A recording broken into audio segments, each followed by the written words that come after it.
Bonjour, je vous propose maintenant une application du théorème du moment cinétique pour trouver euh, les équations du mouvement d'un pendule de longueur L, de masse M. Donc c'est le théorème du moment cinétique appliqué au point matériel. Vous allez voir, lorsque vous allez aborder le solide indéformable, que le théorème du moment cinétique est capital dans ce contexte et qu'il n'est pas substituable au théorème du centre de masse, qui serait alors la deuxième loi de Newton appliquée au centre de masse du solide.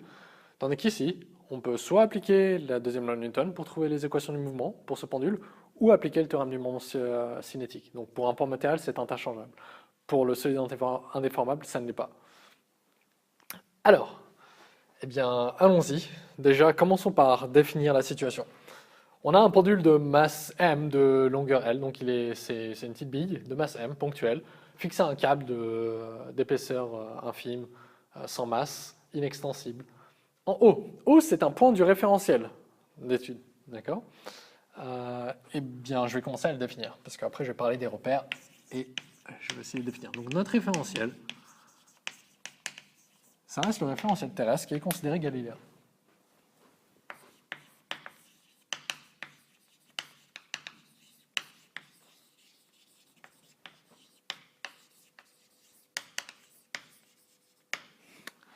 Maintenant, les repères, quels sont-ils?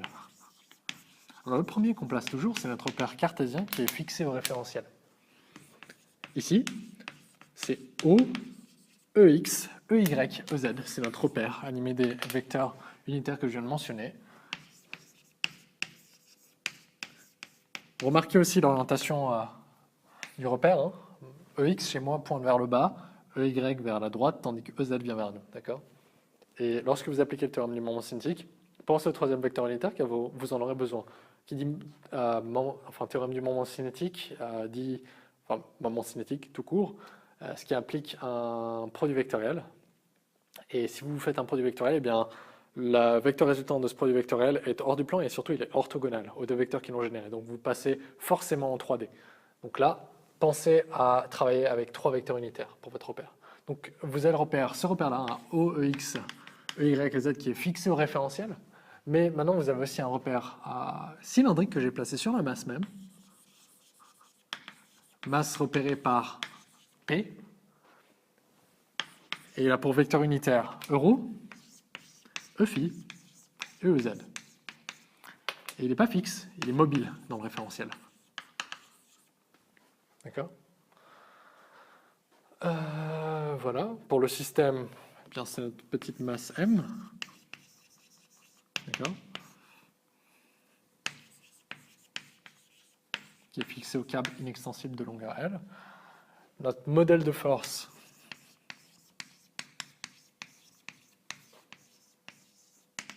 Alors, quelle force agit sur ce pendule? Les frottements sont négligés ici. Il y a son poids, d'accord? Vertical, dirigé vers le bas, nous sommes à la surface de la Terre.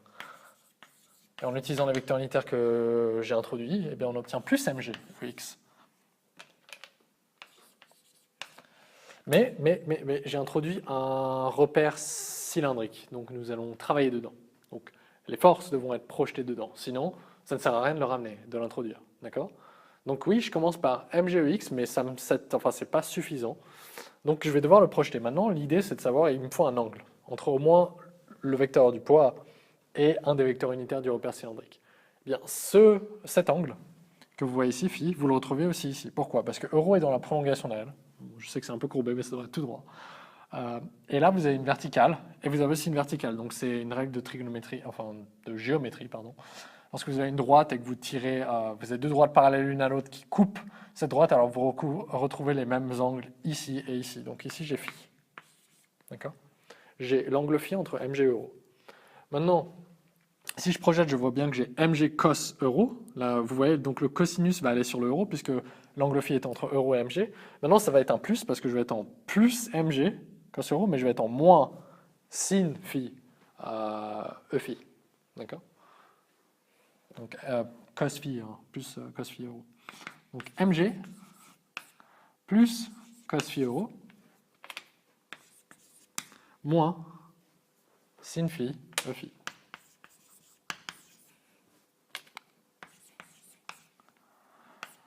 L'expression pour la tension du câble est très simple à exprimer puisqu'elle est le long du câble et euro se trouve, il prolonge le câble. La seule chose à noter, c'est que T et euro sont collinéaires mais opposés. Donc on aura simplement que la tension du câble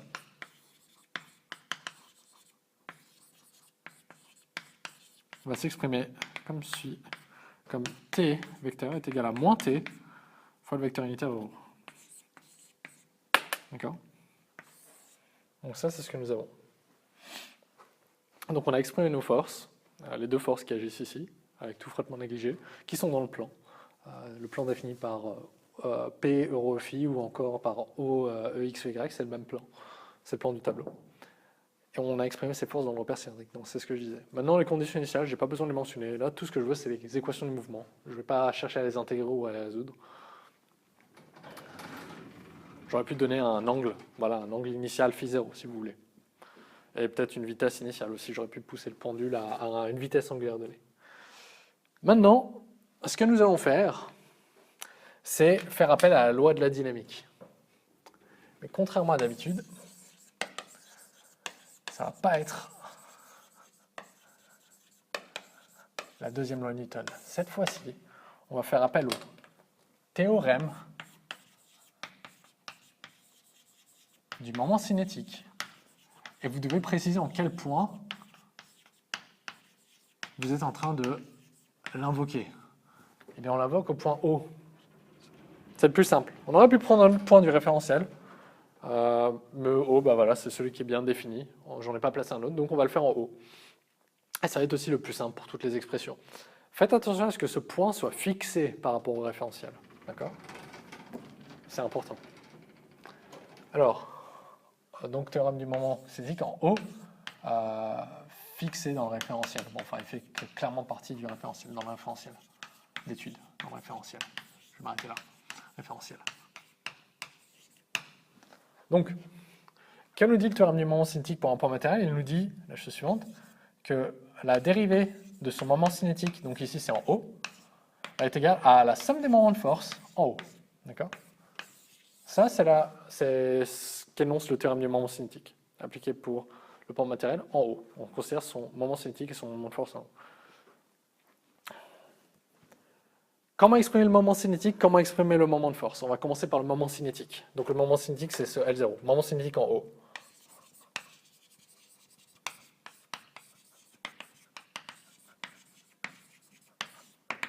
C'est LO. Ça est égal à... Et quand vous avez un moment de quelque chose, moment cinétique, moment de force, ça veut dire que mathématiquement, il y a un produit vectoriel entre un vecteur position et la quantité. Donc le moment cinétique, en fait, c'est le moment de la quantité de mouvement de votre particule. Encore une fois, on le verra sous une autre forme. Ça reste la même logique, mais on le verra sous une autre forme pour le solide indéformable. Donc là, ce que je dis, c'est valable pour le point matériel. Donc c'est le produit vectoriel entre... Alors vous faites le moment cinétique en haut. Donc vous partez du point auquel vous êtes en train d'évaluer le moment cinétique et vous allez jusqu'à récupérer votre particule. Donc c'est en P. Donc c'est le vecteur OP. Et là, vous prenez en produit vectoriel sa quantité de mouvement, qui est égale à sa masse fois sa vitesse. Donc vous avez OP. Donc vous voyez bien, on part de haut, on va jusqu'à la particule OP. Produit vectoriel, quantité de mouvement. OP maintenant, sa norme c'est L. On a un beau repère cylindrique qui nous permet de dire directement que ça vaut L euros. On prend en produit vectoriel la quantité de mouvement. Donc on a la masse fois la vitesse. La vitesse en coordonnées cylindriques, ça va être quoi? Alors ça va être, si je me souviens bien, on va avoir du ρ point, euro, plus du ρ phi point, E phi, plus du z point, EZ. D'accord?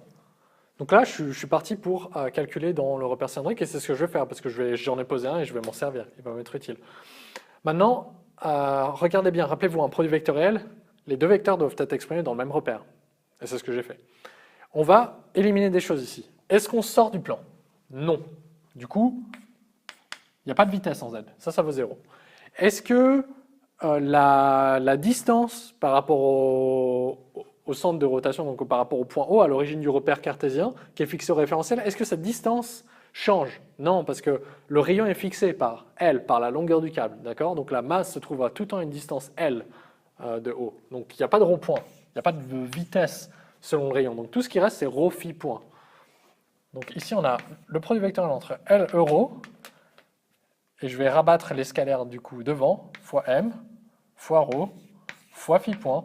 Et là, je laisse le produit vectoriel à la fin, euro, qui prend produit vectoriel, le seul vecteur unitaire qui reste, E phi. Maintenant, vous pouvez évaluer ça de différentes manières. Rappelez-vous que le produit vectoriel de deux vecteurs unitaires donne le troisième vecteur unitaire du repère. Vous devez simplement savoir si c'est plus ou moins ce vecteur unitaire. On a euro, produit vectoriel E phi, d'accord? Partons sur notre schéma.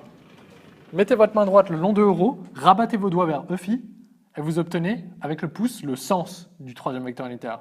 Et là, c'est en plus EZ, car EZ vient vers nous. Du coup, cette quantité-là va être égale, donc le moment cinétique est égal à, je peux l'écrire ici, rappelez, conclusion, ça va être du, pardon, juste ici, hein, oui, enfin, je peux le remplacer, rho vaut L, du coup. Hein.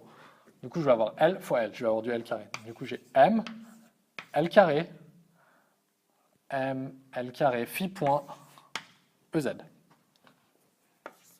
Donc là, j'ai établi une expression pour mon moment cinétique. Dérivons cette expression, dérivons le moment cinétique. Donc là, on va calculer la dérivée du moment cinétique.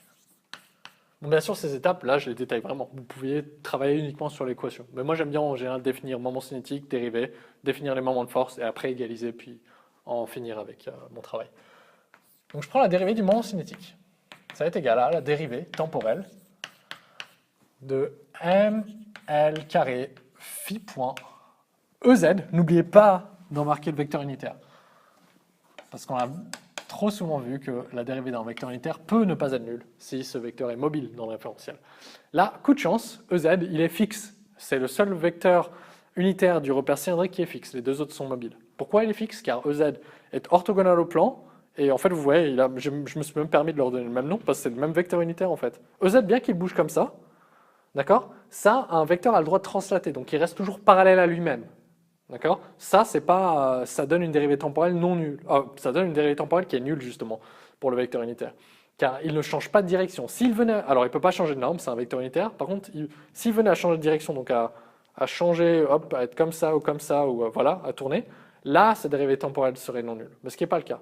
EZ, il reste en tout temps orthogonal au tableau, au plan de rotation. Donc sa dérivée temporelle est nulle dans ce cas-là. Donc si vous avez oublié de le mettre, ça n'aurait pas été grave pour cette fois-ci. Mais quand même, soyez rigoureux là-dessus. M, c'est une constante. L carré, c'est une constante. EZ, donc sa dérivée va être nulle, donc on peut le traiter comme une constante vectorielle. Du coup, on va avoir simplement M, L carré, et la seule dérivée va s'appliquer sur phi point, qui est la vitesse angulaire qui, elle, change. Votre pendule monte, s'arrête, repart dans l'autre sens, à une vitesse maximale, remonte, perd en vitesse, etc. Donc c'est un mouvement oscillatoire. Vous allez avoir phi point point, l'accélération angulaire de votre pendule, fois le vecteur unitaire EZ. Donc là, vous allez exprimer la dérivée du moment cinétique. Maintenant, vous voulez justement invoquer les moments de force. Moment de force en haut. D'accord? Et ce moment de force-là, en fait, c'est la somme des moments de force. D'accord? C'est comme si on avait créé la force de la deuxième loi de Newton, F égale ma. En réalité, c'est la somme des forces extérieures égale masse fois accélération. Là aussi, c'est la somme des moments de force extérieure en haut qu'on évalue. Alors, quelle force on a? On a mg, on a t. Je peux le démontrer mathématiquement. Je vais peut-être le faire. Mais là, en fait, je vois directement que le moment de force de la tension du câble est nul en haut. Pourquoi? Parce que la ligne d'action, d'accord, la ligne d'action de la tension du câble est en tout temps en train de passer par le point haut. Donc, et c'est là assez important tout temps, parce que là, vous voyez, quand le pendule arrive là, mg est bien aligné avec le point haut. Donc, à cet instant-là, son moment de force est nul, mais pas tout le temps. Là, c'est clairement pas nul. Tandis que t pointe en tout temps vers haut, c'est le point auquel vous êtes en train d'essayer d'évaluer son moment de force. Du coup, son moment de force en haut est nul, car sa ligne d'action passe par le point haut. mg, il a un moment de force qui est clairement pas nul. Mais on va les calculer, ça reste la même chose. Là, par contre, vous allez chercher le point d'application de la force. Vu que c'est un point matériel, eh bien, le point d'application, c'est le point matériel lui-même. Par contre, pour un solide indéformable, il y a des points d'application différents. Donc, vous penserez à ça quand vous attaquerez ce chapitre-là. Mais ce sera pour plus tard. Donc là, ça reste encore OP, produit vectoriel T, plus OP, produit vectoriel Mg. Et là, on a la somme de tous nos moments de force. Et du coup, on va avoir Donc MO, sous-entendu la somme des moments de force extérieurs en haut, qui va être égale à, et vous voyez bien en haut, hein, ça ne veut pas dire les forces en haut, c'est les moments de force, donc vous avez des forces sur votre plan matériel et vous évaluez quel est leur moment de force en haut, donc quelle est leur capacité par exemple à faire tourner quelque chose en haut. Donc vous avez OP qui prend en produit vectoriel la tension du câble, et vous ajoutez à ça OP qui prend en produit vectoriel le poids. Alors OP ça va être L euros, et il se trouve que T en vecteur est exprimé comme moins T euros, or le produit vectoriel de deux vecteurs collinéaires est nul, et encore pire si vous prenez le produit vectoriel d'un vecteur avec lui-même, et là c'est bien le cas, vous prenez en produit vectoriel le vecteur unitaire. Plus OP, donc vous avez plus L euros, MG maintenant on va l'exprimer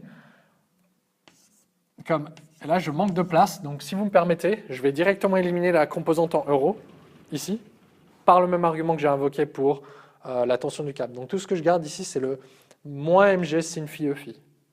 D'accord? Parce que votre produit vectoriel va être distribué, vous allez avoir le produit vectoriel de OP cross ça, plus OP cross ça. Mais ça va notre OP c'est du L euro, donc ça va donner 0. Et on va simplement avoir L euro qui prend produit vectoriel moins sin phi e phi. Comme ça, j'économise de la place. Phi. Je suis en E phi, oui. Très bien. Donc, la première quantité là, elle est nulle. Là, j'embarque mon moins L, M, G, sinus phi. Donc, je ramène toutes les quantités scalaires devant. L, M, G, sinus phi et le moins aussi. Et là, j'ai simplement mon produit vectoriel de euro avec E phi. Donc, vous savez forcément que le produit vectoriel de deux vecteurs unitaires donne le troisième vecteur unitaire du repère. Là, ça va être EZ. Et ça va être plus EZ parce qu'on l'a déjà démontré ici. On a déjà fait euro E phi. Donc, on va simplement avoir moins L, mg, sinus phi, E phi. Donc ça, oh pardon, pas E phi, EZ justement. Ça, c'est la somme des moments de force, d'accord? Maintenant, on fait quoi? On applique le théorème du moment cinétique, on va égaliser ces deux quantités-là. La dérivée du moment cinétique en haut est égale à la somme des moments de force extérieure en haut. Et si on égalise, du coup, je vais aller sur le tableau suivant.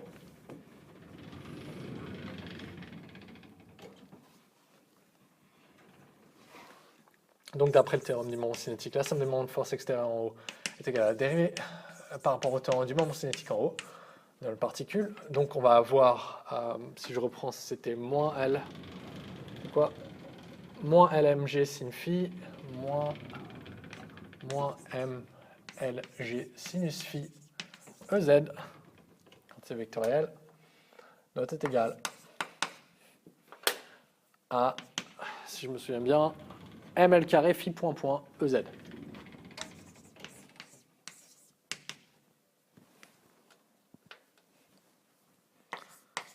Bon, deux vecteurs sont égaux si et seulement si leurs composantes sont égales. Du coup, ça doit être égal à ça. Les deux ici sont en EZ. Je n'ai même pas besoin de dire ça tellement c'est simple. Et je veux aussi simplifier le M ici, le M ici. Là, j'ai un carré. Je simplifie le L. Du coup, j'obtiens moins G sinus phi est égal à L phi point point. Ce que je pourrais écrire comme phi point point est égal à moins G sur L sinus phi. Et là, voilà, vous avez obtenu l'équation du mouvement pour votre pendule via l'utilisation du théorème du moment cinétique ici au point haut. Si vous aviez un autre point de vue référentiel, ça aurait aussi fonctionné, mais peut-être c'était un peu plus dur d'exprimer, car là, haut, c'est beaucoup plus simple d'exprimer en haut, puisque la tension du câble pointe vers haut. Donc, beaucoup de choses se simplifient, mais vous aurez trouvé le même résultat. Maintenant, regardez cette expression. Donc, déjà, vous avez établi les équations du mouvement par le théorème du moment cinétique pour le pendule, selon sa coordonnée d'angle phi. Ce que vous aurez pu trouver avec la deuxième loi de Newton, sûrement vous l'avez déjà fait. Maintenant, on va aussi parler d'autre chose, c'est que ça, si vous avez des petits angles, d'accord? Petits angles, vous pouvez faire un développement de Taylor de votre sinus de premier ordre, et vous obtenez que le sinus de phi est à peu près égal à phi pour des petits angles. Donc, en utilisant les petits angles, cette équation devient phi point point égale moins g sur L phi. Qu'est-ce que vous retrouvez ici? Vous retrouvez l'équation d'un oscillateur harmonique, en effet. Et là, la pulsation serait égale, du coup, votre oméga carré, il serait égal à G sur L. G, c'est en mètres par seconde au carré. L, c'est en mètres. Mètres et mètres se simplifient, vous avez des par seconde au carré. Les radians au carré ne comptent pas comme vraie unité, c'est pour ça qu'ils n'apparaissent pas. Mais vous avez bien que la pulsation du coup d'un système, d'un pendule, est égale à G sur L, et peut être considérée comme un oscillateur harmonique, comme on l'a vu avec un système masse-ressort où on avait x point point est égal à moins k sur m fois x. Et bien là, vous retrouvez cette même équation pour des petits angles, pour un pendule. Donc votre pendule est un oscillateur harmonique pour peu que les frottements soient négligés et que parce que ça leur, oui, peut-être ça peut être aussi le cas, enfin je l'ai pas considéré. Mais en tout cas, pour peu que vous ayez des petits angles dans votre oscillation. Voilà. J'espère que c'était assez clair pour appliquer le théorème du moment cinétique. C'est un exemple. Il y en aura d'autres, j'aborderai plus le théorème du moment cinétique pour le solide parce qu'il est capital. On ne peut pas s'en passer. Mais voilà, enfin, comment dire, n'en ayez pas peur et utilisez-le parce que ça reste simple en fait en termes de calcul. C'est assez rapide. Bon, sur ce, je vous remercie pour votre temps et je vous dis à une prochaine vidéo. Et bon courage.